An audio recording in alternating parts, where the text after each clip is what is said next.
রুমার গল্পের আসরে তোমাকে জানাই আবারও স্বাগত। আজ যে ছোট গল্পটি পাঠ করছি তার নাম ভুল দিন। লিখেছেন সুচিত্রা ভট্টাচার্য।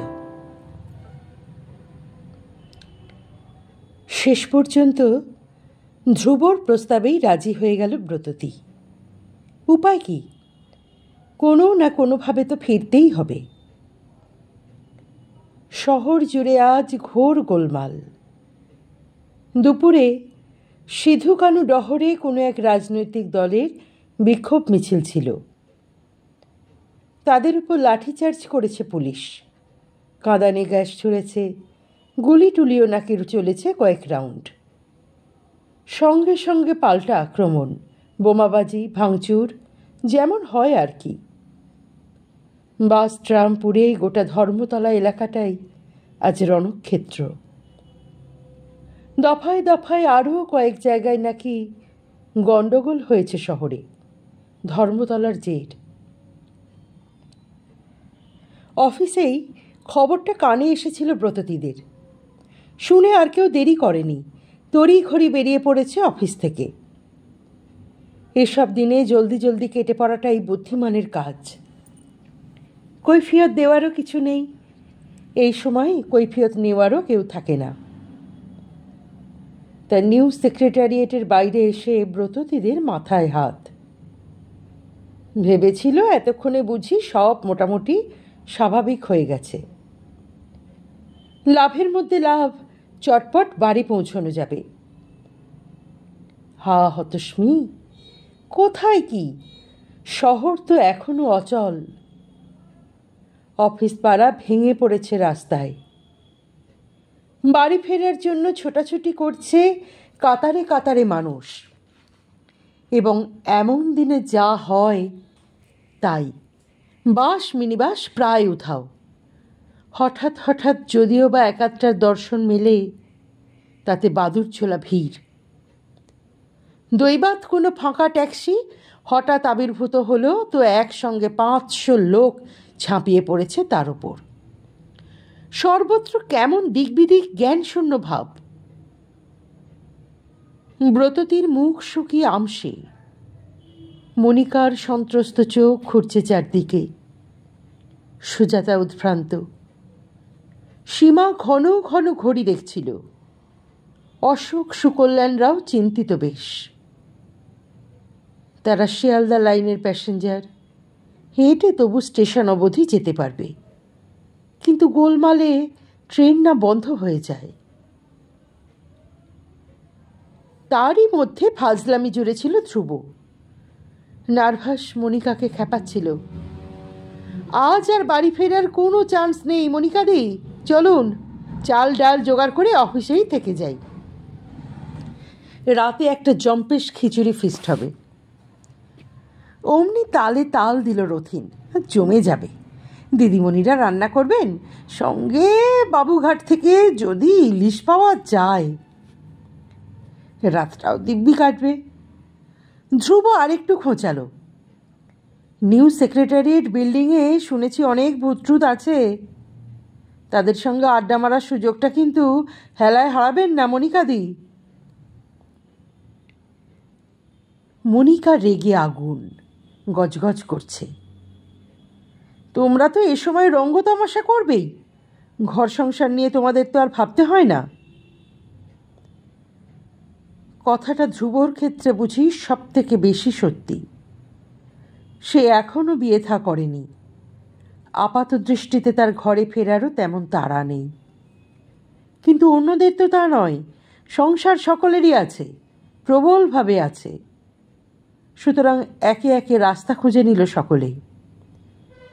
সীমার বরের কাছেই অফিস, সে সোজা চলে গেল সেখানে, বরের কাঁধে ভর করবে। মনিকা আর শ্যামলী ছুটল লঞ্চ ঘাটায়, হাওড়া হয়ে বাগবাজার যাবে। সেখান থেকে একজন শ্যামপুকুর, একজন হাতিবাগান। মেট্রো রেলের দিকে এগোচ্ছে না কেউ। একে একে সেখানে এখন বেজায় ভিড়ের সম্ভাবনা। তার উপর জোর গুজব এখনও নাকি খোঁজখাজ ঝামেলা চলছে স্প্ল্যানেডে। রথিনও লঞ্চ ধরতে গেল। তার গন্তব্য শিবপুর। অশোক সুকল্যাণের সঙ্গে হেঁটেই পাড়ি দিল সুজাতা। ছোটোখাটো বিপদের দিনে পুরুষ সহকর্মীরা মেয়েদের স্বঘোষিত অভিভাবক বনে যায়। অশোকরা সুজাতাকে এন্টালি পৌঁছে দেবে। পড়েছিল ব্রততী আর ধ্রুব, দুই দক্ষিণের যাত্রী, প্রায় একই রুটের। ব্রততী থেকে সন্তোষপুর, ধ্রুব গোলপার্কের কাছে কাঁকুলিয়ায়। তখনই ধ্রুব বলল, চলুন ব্রততীদি, আমরা সহজ পথটাই ধরি। কীরকম? 11 নম্বর। তার মানে হন্টন? ব্রততী আঁতকে উঠেছিল। কদ্দূর হাঁটব? যদ্দূর পারবেন। আগে একবার বাবুঘাটে দেখে নি কিছু জোটে কিনা। মনে হয় সুবিধে হবে না।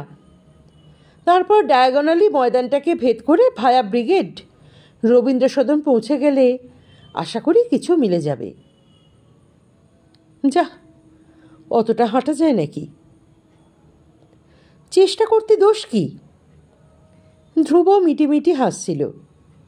আমি তো কতদিন হাঁটতে হাঁটতে অফিস থেকে গোলপার্ক মেরে দিই। তোমাদের বয়স আছে, রক্তের জোর আছে। আপনিও কিছু বুড়ি হননি ব্রততীদি। আপনার বয়সী মেয়েরা পাহাড়ে চড়ে, জঙ্গল এক্সপ্লোর করতে বেরোয়। আমার এক মাস্তুতা দিদি তো প্রত্যেক বছর ট্রেকিংয়ে যায়। সে আপনার চেয়ে ঢের বড়, সেইজ 47। ব্রততী হেসে ফেলল। এই নাছোড়বান্দা ছেলের সঙ্গে কথায় এঁটে ওঠা দায়। 47-এ পৌঁছতে তার এখনো বছর 5 দেরি আছে বটে, কিন্তু নিজেকে সে বুড়ি ভাবেও না। কিন্তু শরীরে যে হেমন্তর পদধ্বনি টের পায় অহরহ।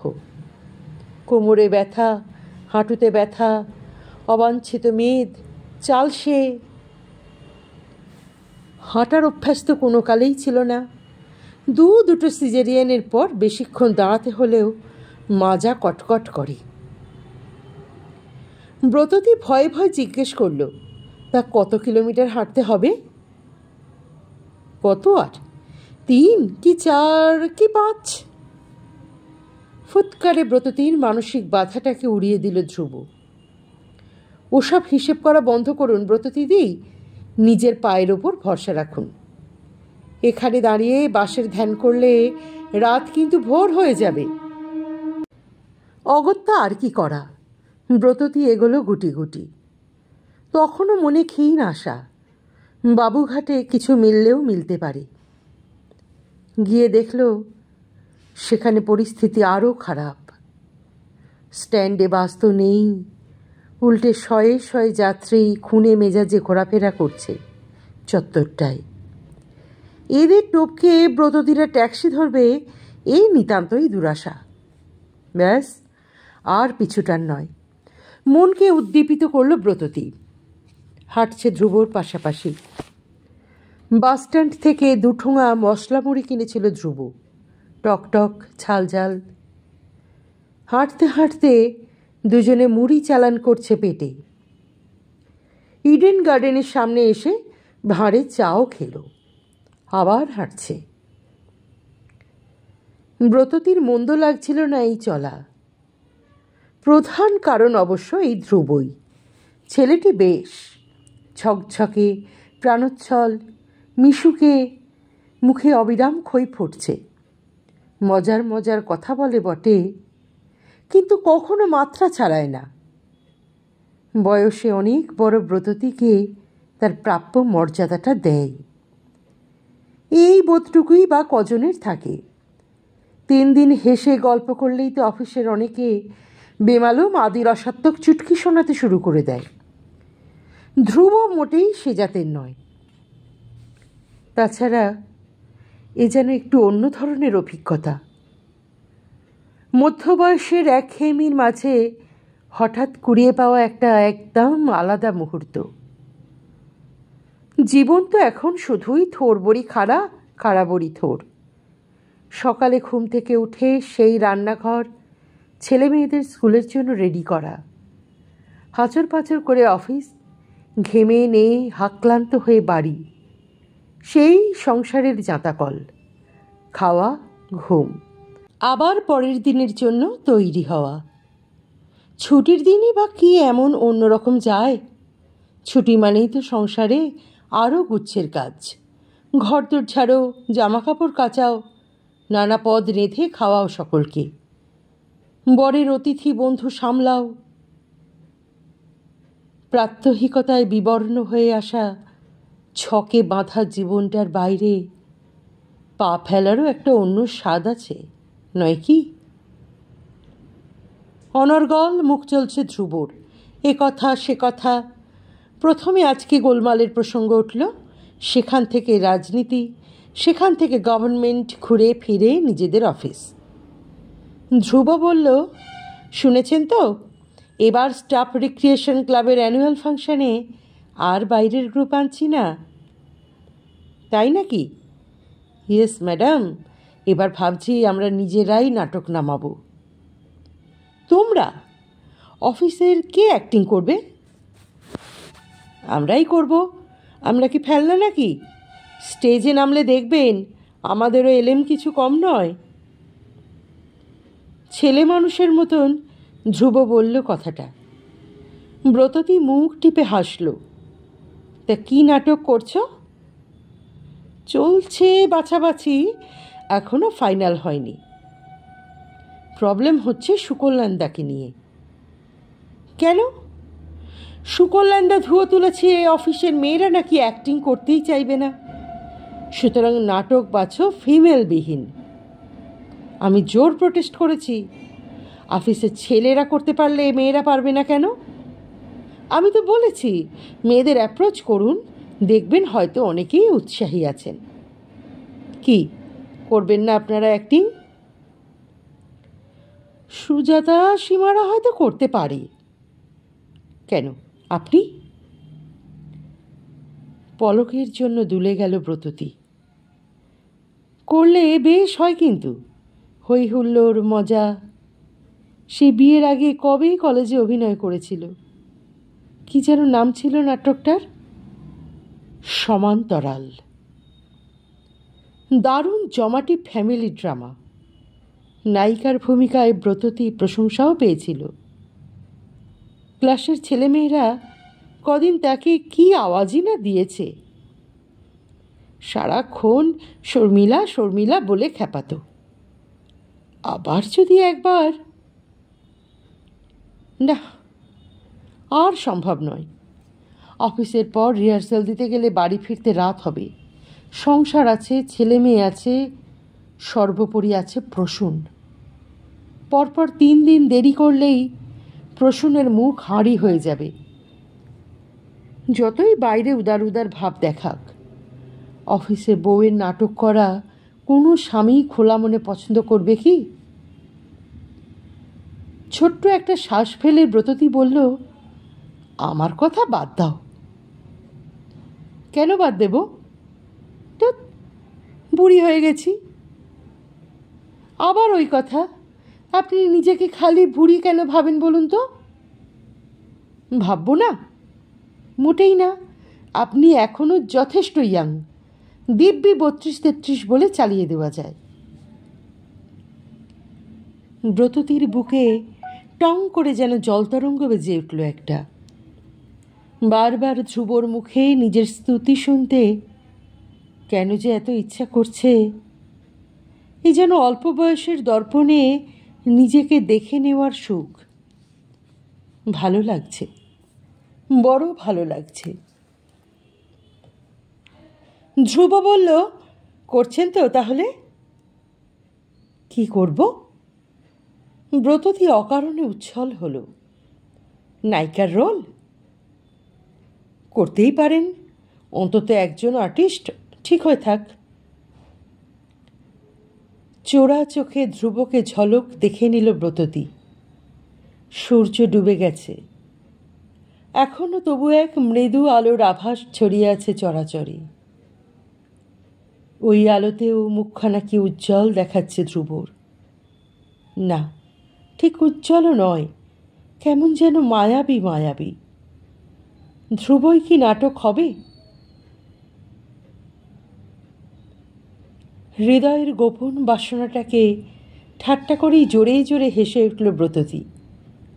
হ্যাঁ, আমাকে নায়িকা করে দেখো না, সীমা সুজাতারা মারতে তেরে আসবে, বলবে বুড়িটার প্রাণে এখনো খুব হিরোইন সাজার শখ।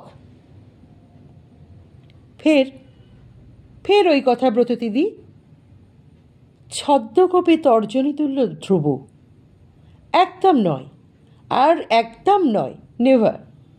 বললাম তো, ওদের পাশে আপনি একটুও বেমানান নন। মুখে একটা হাসি মেখে ব্রততী চুপ করে গেল। মোহামেডান মাঠ পেরিয়ে এসেছে, রেড রোডের ফুটপাথ ধরে হাঁটছে নীরবে। নৈশব্দের জলতরঙ্গ অনেক বেশি দীর্ঘস্থায়ী অনুভব করছিল ব্রততী। পথের দুধারে কৃষ্ণচূড়া, রাধাচূড়া, গুলমোহর, ফুলে ফুলে রঙিন হয়ে আছে গাছগুলো, দুলছে শেষ বসন্তের বাতাসে। পাপড়ি ঝরে ঝরে পড়ছে। এমন ফুল বিছানো পথে হাঁটাটাও যেন স্বপ্ন স্বপ্ন মনে হয়। অন্ধকার চুইয়ে চুইয়ে ঢুকে পড়ছে ফুলে, তবুও যেন মলিন হয় না কুসুম। প্রসূন বড় কাঠখোট্টা হয়ে গেছে আজকাল। সেভাবে ব্রততীর দিকে ফিরেই তাকায় না, সারাক্ষণ শুধু নিজের জগতে ডুবে আছে। কাজ আড্ডা, কাজ আড্ডা। ব্রততীর সঙ্গে দুদণ্ড বসে কথা বলারও সময় নেই। কথাই বাকি থাকে এখন, এই আনো ওই আনো, নয়তো এই বানাও ওই বানাও। বেশি কথা মানেই এখন মতের অমিল, ঝগড়া, খিটিমিটি। রিন্টি আর বুবাই তো বলে, তোমরা দুজনে মুখে চাবি এঁটে থাকলে আমরা রিলিফ পাই। আর ভালোবাসা মানে তো এখন মিনিট পাঁচেকের অভ্যেস পালন, তাও মেজাজ মর্জি ভালো থাকলে। ছি! গতি মন্থর হয়ে এলো ব্রততীর। প্রগলভ ছেলেটাও সহসা চুপচাপ। বুঝি শেষ বসন্তের মোহিনী সন্ধেটাকে সম্মান জানাচ্ছে। অন্যমনস্কভাবে এগিয়ে গিয়েছিল খানিকটা, থামল হঠাৎ, সিগারেট ধরিয়েছে। দু এক পা পিছিয়ে এসে বলল, কি হলো, টায়ার্ড লাগছে? ব্রততী কপালে আঁচল থুপল। একটু। মোটেই একটুও নয়, আপনার মুখটা বেশ পেল দেখাচ্ছে। নিশ্চয়ই কষ্ট হচ্ছে কোনো? ছি ছি, আপনাকে হাঁটানোটা বাড়াবাড়ি হয়ে গেল। কোমরের টনটনে ব্যথাটা সত্যি সত্যি জানান দিতে শুরু করেছে এবার। হাঁটু দুটো হঠাৎ কেমন ভারী ভারী, জ্বালা করছে পায়ের তলা। তবুও জোর করে হাসল ব্রততী। অপ্রতিভ ধ্রুবকে আশ্বস্ত করতে চাইল, না না, ঠিক আছে, চলো, আমি পারব। সন্দিগ্ধ চোখে ব্রততীকে একটুক্ষণ নিরীক্ষণ করে নিয়ে চলতে শুরু করল ধ্রুব। হাঁটছে অতি ধীর পায়ে, যেন ব্রততী আর পিছিয়ে না পড়ে। রেড রোড প্রায় পার হয়ে এসেছে দুজনে। আধার রীতিমতো ঘন এখন। সার সার হ্যালোজেন বাতি অন্ধকারকে শুষে নিচ্ছে অনেকটাই। তবু দুধারের প্রান্তর কেমন ভুতুরে ভুতুরে লাগে। পথচারী আজ চোখে পড়ে না বড় একটা। হেডলাইট জ্বালিয়ে দুরন্ত গতিতে একের পর এক ছুটে যাচ্ছে গাড়ি, ধাঁধিয়ে দিচ্ছে চোখ মুখ। এখনও রাস্তায় বাস মিনিবাসের দেখা নেই। আউটরাম রোডের মুখে এসে ব্রততী দাঁড়িয়েই পড়ল। না, আর পারা যাচ্ছে না। ধ্রুব চিন্তিত মুখে বলল, বসবেন একটু? কিন্তু তারপর? ব্রততী অসহায় চোখে তাকালো। মনে হচ্ছে ব্রিগেড প্যারেড গ্রাউন্ড আর পার হতে পারবো না। রেস্ট তো একটু নিয়ে নিন, তারপর দেখা যাক কি হয়। ধ্রুব মাথা চুলকোচ্ছে। নয় পার্ক স্ট্রিটের দিকেই চলে যাব, ওই পথটা তো কম। পার্ক স্ট্রিটের আলোকমালা আর মাত্র কয়েকশো গজ, কিন্তু ওইটুকুন দূরত্বকে লক্ষ যোজন মনে হচ্ছিল ব্রততীর। কোনো রকমে পার হলো রাস্তা। সামনে সাজানো আছে এক কামান, অতিক্রম করে আলো আঁধারিতে বসে পড়েছে ঘাসের উপর। ধ্রুবও বসল, সামান্য যেন মন মরা। হাতের সিগারেট টোকা মেরে দূরে ছুঁড়ে দিল। নেভেনি সিগারেট, ডগার লাল আগুনটা দেখা যায়।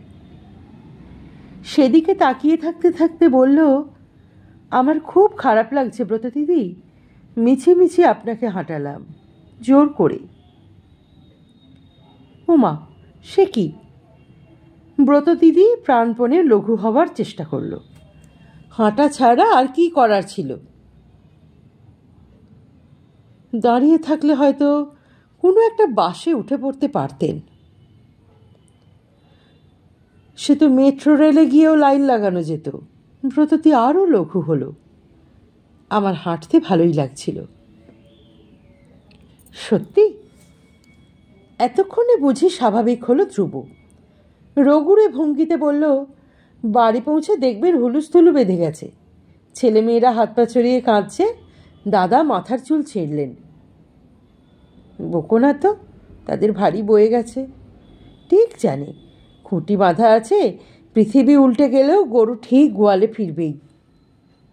ছেলেমেয়েরা দেখো গিয়ে ধেই ধেই করে নাচছে। এমনিই পরীক্ষার পর হাতির পাঁচ পা দেখেছে, তার উপর কানের কাছে খ্যাচখ্যাচ করার জন্যে মা নেই। আর দাদা? তিনি থাকেন নিজের জগতে। পরীক্ষার খাতা, ছাত্র পড়ানো, কলেজে নোট তৈরি, আর যদি ক্লাবে আড্ডা মারতে গিয়ে থাকে তো হয়েই গেল। সেই খেতে বসার সময় মনে পড়বে, আরে ব্রততী তো ফেরেনি, কে খেতে দেবে এখন, কে খাবার গরম করবে? যা, আপনি বাড়িয়ে বাড়িয়ে বলছেন। এই গণ্ডগোলের বাজার দাদা নিশ্চয়ই টেনশন করছেন। সংসারের কিছুই তো জানো না, বিয়ে থা করলে বুঝবে। এর জন্য বিয়ের দরকার হয় না ব্রত দিদি।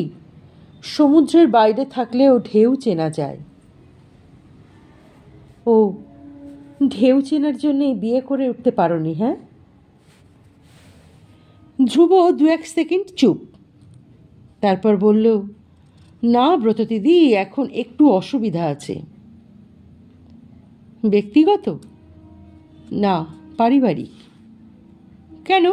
তুমি তো ঝাড়া হাত পা, নিজেদের বাড়ি। তোমার বাবা তো বোধ হয় রেলে ছিলেন, পেনশন পাচ্ছেন, তার মানে তোমার ওপর ডিপেন্ডেন্টও নন। বোনেরও বিয়ে দিয়ে দিয়েছ। ওই বোনকে নিয়েই তো সমস্যা। সে কি, এই সেদিন অত ঘটা করে বিয়ে দিলে, ছেলেটা অত বড় চাকরি করে। শুনতেই ভালো, কিন্তু অমানুষ টাইপ। আমরা প্রথমে বুঝিনি, বোন কিছুতেই মানিয়ে নিতে পারছে না। তাই বোন চলে এসেছে ব্রত দিদি, আর যাবে না বলছে। কি যে করি। ধ্রুবর স্বরের চাপা বিষণ্ণতা ব্রততীকেও বিষাদটা ছুঁয়ে গেল। হালকা পলকা মনের আড়ালে ধ্রুবর তবে একটা অন্য মনও আছে, বেচারা। ঝুম হয়ে বসে আছে ধ্রুব। ব্রততী ধ্রুবকে চাঙ্গা করতে চাইল, সান্ত্বনা দেবার গলায় বলল, সমস্যা নিয়েই তো আমাদের বেঁচে থাকতে হয় ধ্রুব। বোনের জন্য তুমি সারা জীবন চিরকুমার হয়ে থাকবে, এরও কিন্তু কোনো মানে নেই। না না, বিয়ে করব না তা তো বলিনি, তবু এখন। তাই বলো? ব্রততী তরল হলো। তা খোঁজাখুঁজি করতে হবে না নিজেরাই ঠিক করা আছে?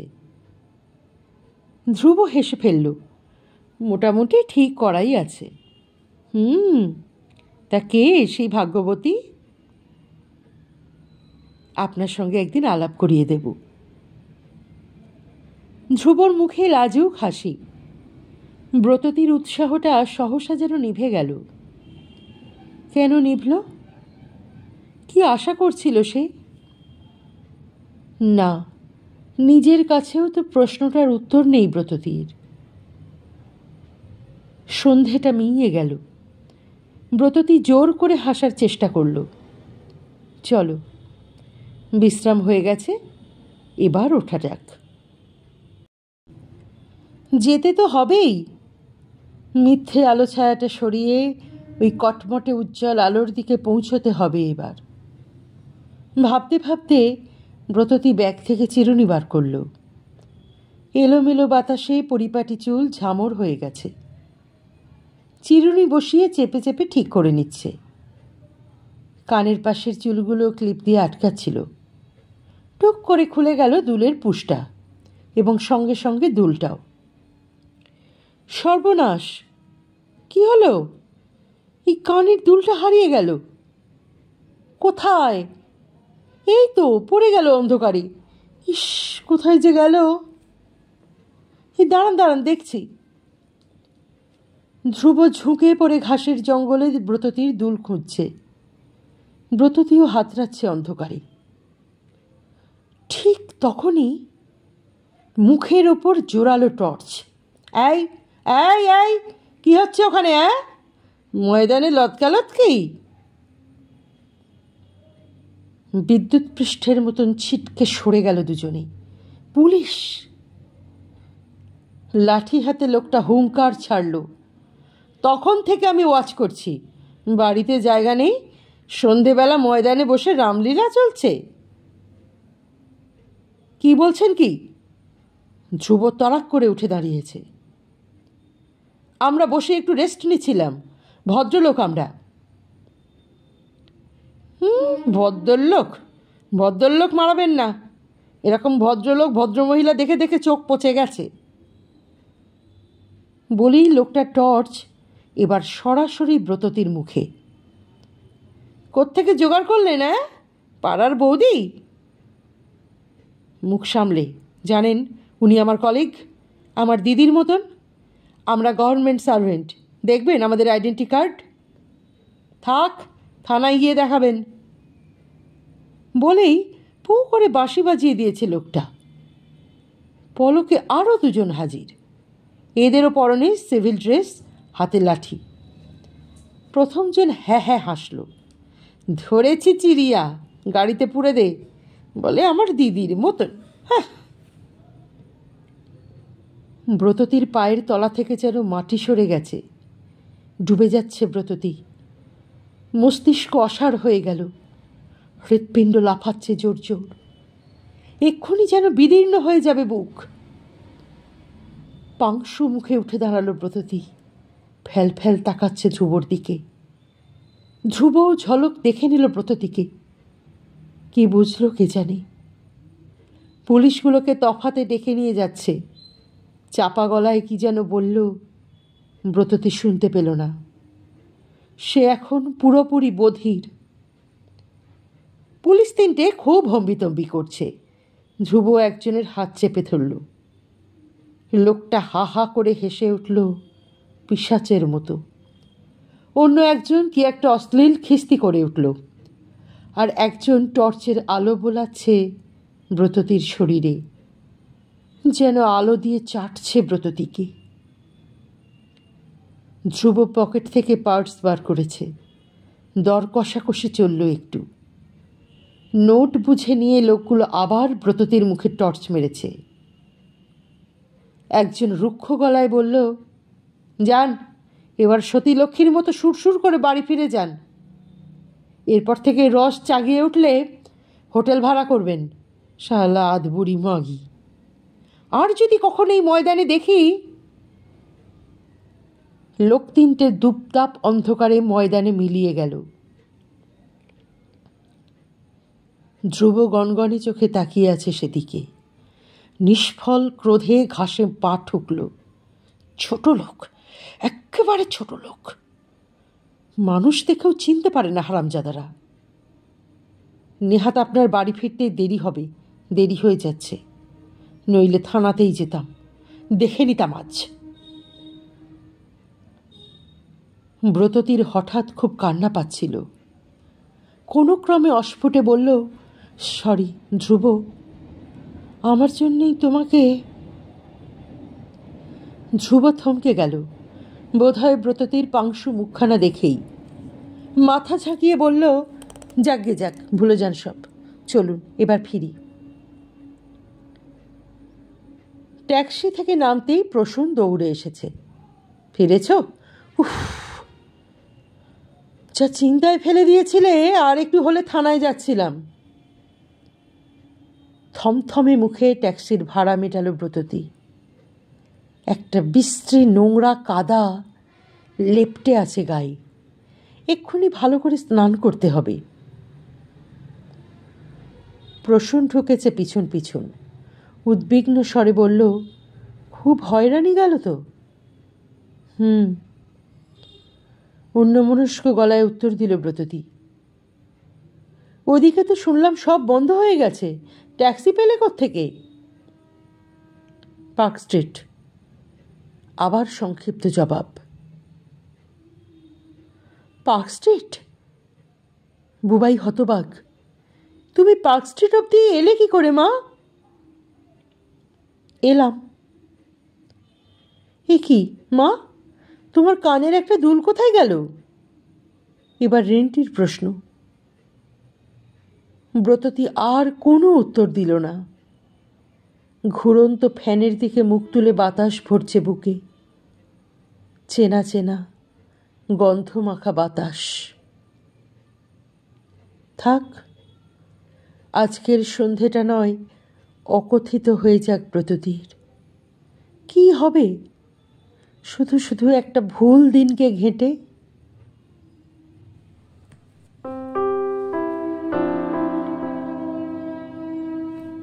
আজকের গল্পটি কেমন লাগলো তোমার মূল্যবান মতামত অবশ্যই কমেন্ট বক্সে লিখে জানিও। গল্পটি ভালো লাগলে একটি লাইক করো, শেয়ার করে দিও পরিচিত এবং প্রিয়জনদের মধ্যে। আর যারা এখনো চ্যানেলটি সাবস্ক্রাইব করনি তারা কিন্তু চ্যানেলটি সাবস্ক্রাইব করতে ভুলো না। অপেক্ষা করো পরবর্তী গল্পের জন্য। অনেক ধন্যবাদ।